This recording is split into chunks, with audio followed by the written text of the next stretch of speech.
Prior to the pandemic, I used to fly up to Toronto on a quarterly basis and meet with Dan Sullivan with Strategic Coach. And Dan would teach us quite a bit. And one of the concepts he went through was a concept called the gap in the gain. And the gap in the gain focuses on helping you to feel better about where you are in relation to your goals. You may not be where you want to be yet, but don't fret over not reaching the goal. Focus instead on what you've accomplished and you're becoming to accomplish that goal. So the gap in the gain is a great framework for feeling good about yourself and the progress you've made, especially when we think about how it's associated with these next three keys for achieving God-centered goals. You don't achieve anything unless you raise your standards. You want to raise your standards, but more importantly, also live by God's standard. Part of raising our standards may be cutting out those things that hold us back. Michaelangelo, when he created the statue of David, he said that what he was really doing, he took this big chunk of marble and he had a vision for what he wanted to create. And he wanted to release the angel that was within. And when he was creating the statue of David, he created a masterpiece. And he saw the masterpiece within that chunk of marble. And he said, I'm just going to cut away and cut it away until everything that doesn't belong is no longer there. And we have this masterpiece of David. And you can be a masterpiece of God. God is tempering you and working with you to turn you into a masterpiece for His glory, for the future, and in eternity. We've all raised our standards in the past, and we've cut these things out of our lives that hurt us. We may wake up earlier. We may get more sleep by not staying up all hours. We may get rid of video games. We may get rid of streaming services, or stop watching reality TV. Stop eating sweets. Stop eating processed food. Remember, nothing tastes as good as being healthy feels. Some of us may have already done a lot to get out of debt and be more frugal. So it's little things that we don't catch that drive up debt, and nothing's worse than buying the things you don't need with money that you don't have, going into debt to impress those fake people that you don't even like. Some people like to play the victim. Some people say they're not achieving because somebody else is holding them back, when it's themselves that's holding them back and they're stinking thinking. They think in terms of or. They can do this or this. They can take this class or this class. They can go to this place or this place. They can have this friend or this friend. They can have a work life that's great or a home life that's great. Why not think in terms of and? You can be healthy and eat yummy food. You can have a great work life and a great home life. You can be healthy and have a great family and a great career. You can have fun with those you work with. Someone can be a client and a friend. Think in terms of and. Think in terms of abundance. Put God first in your life, and He can make it happen for you because you believe. So Jeff Bezos, when he talks about work and life, he describes it as a circle where work and life complement each other and there's harmony. If things are going well at work, the rest of your home life is better. When things are going better at home, the rest of the things at work are better. Is your work depriving you of energy, or is it giving you energy? Is your home life depriving you of energy, or is it giving you energy? Where you get energy is where you may want to spend more of your time. Are you getting more energy doing X or doing Y? Is your work depriving you of energy? Are certain things in work depriving you of energy? Why not look at designing things at work so that you're working on things that are giving you energy?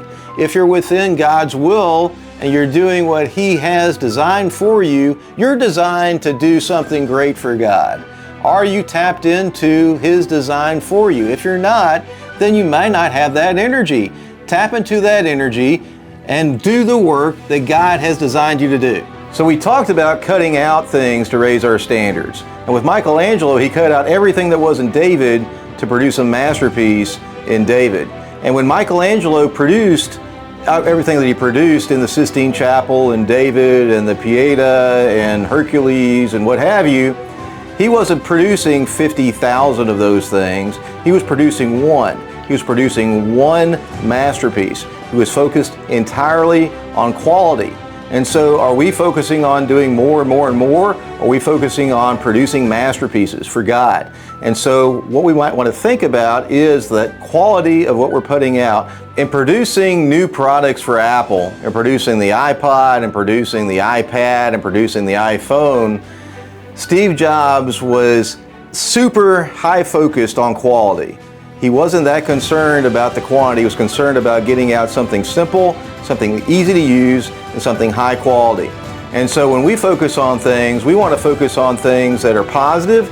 We want to focus on things that get us to think about the abundance in life. We want to focus on things and experiences that help us to live a quality life. And are we going to dream big? Are we going to set high goals? Are these going to be quality goals? Are we going to be focusing on having a quality life and doing quality things for God, making more out of our lives and 10 timesing ourselves, raising those standards so that we can become more? But we only have a limited time on this earth to affect change, to make a big impact, to make a dent in the universe. And Steve Jobs was known for saying that he remembered that he was going to die, and it was the best way that he knew to avoid the trap of thinking that you have something to lose. Michael Jordan, in talking about his career, said, "I've missed more than 9,000 shots in my career. I've lost almost 300 games. 26 times I've been trusted to take the game-winning shot and missed. I've failed over and over and over again in my life, and that is why I succeed." We're going to miss 100% of the time when we don't take a shot. We're going to fail to get a hit 100% of the time when we don't swing. We're going to miss 100% of the sales when we don't ask for the order. Reggie Jackson struck out over 2,600 times in his career, the most in the history of baseball. But you don't hear about the strikeouts. People remember those home runs. Thomas Edison conducted over 10,000 failed experiments. He said, "I have not failed. I found 10,000 ways that won't work." Jobs was able to redefine himself after getting fired from Apple. He took an inventory of his life, an inventory of what he did well, what he didn't do well, the way he wanted to live, and he started over again. He says that it was the best thing that could have ever happened to him. What he said was that the heaviness of being successful was replaced by the lightness of being a beginner again. Less sure about everything. It freed him up to enter one of the most creative periods of his life. So you may have encountered a setback, but what are you going to learn from that? It could be that you could become like Jobs and enter the most creative periods of your life to propel you forward. The Apostle Paul wrote to Timothy, "I've fought the good fight. I've finished the race. I've kept the faith. Now there's in store for me a crown of righteousness, which the Lord, the righteous judge, will award to me on that day in eternity."